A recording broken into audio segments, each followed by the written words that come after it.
guys, welcome back to my channel. Today we shall see about exceptions. Okay, first of all I want to run a simple single line program.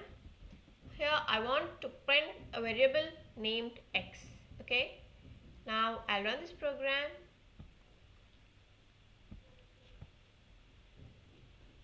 Yeah, we have got an exception, an error here, right?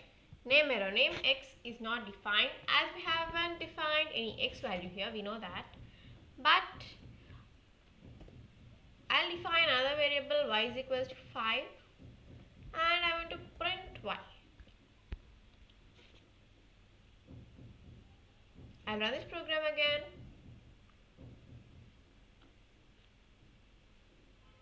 Yeah, again we got an error. X is not defined but y is defined, but y is also not printed, right? Because here the program is being stopped at the statement print x. But in our project we don't want our program to be stopped because of simple errors, right? And we also do not want our errors to be displayed such like name error or something. We want them to be displayed a little more beautifully, okay? And we don't want our programs to be stopped by such a small errors, right? So normally when an error occurs in Python, as we call it, the Python interpreter will normally generate an error message and stop the program there. But without stopping the program, if you want to continue the program to the next statement, we use the try except blocks for handling these errors. Okay, we have three keywords: try, except and finally. The try block lets you test a block of code for errors, and the except block lets you handle the error, and the finally block is executed regardless of the result of try and except block. Okay, now let me remove this first. I want to only handle the exception, so I haven't defined any x here, so I'll use a try statement and I want to accept this now, right? I'll use the except block and I want to print x is not defined. This time our error must not be like this. It must be the statement like this, okay? So I'll run my program to check if it is working correctly or not. Yeah, we haven't got any error. Now I'll do the same thing what I have done before. I'll again give a variable name y and also I want to print y. Okay, now I'll run this program. Yeah, this time our program has not been stopped at the point of error, right? So in this way you can continue the program by using try except blocks without stopping the program at a particular point where you have got some error.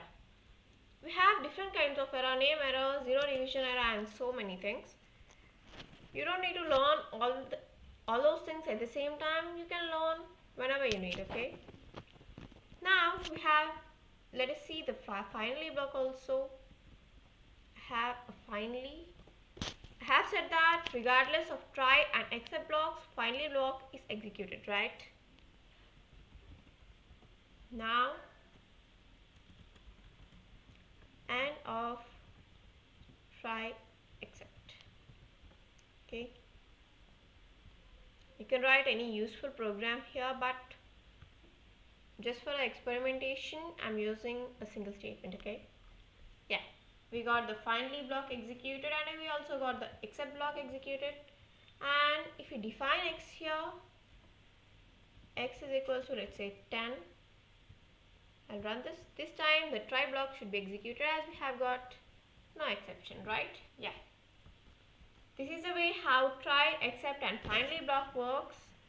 And you can also try them within the files and you can do many things within the try block, except block and finally block. Okay, and in our next video we shall see about how to raise user defined exceptions. In this video we have seen how to handle the pre-presented errors. I mean, already we know known errors like name error, zero division error or file errors, etc., right? But what if we want to create some new errors, like I want to create an error for to check if x is less than 10 or x is greater than 10. Let us see such things in the next video. Stay tuned by subscribing my channel also for more Python videos, and also to learn Python from the beginner stage. Please subscribe to my channel, and if you like this video, please give it a big thumbs up. If you have any doubts, please reach me out in the comment section. Thank you. Bye bye.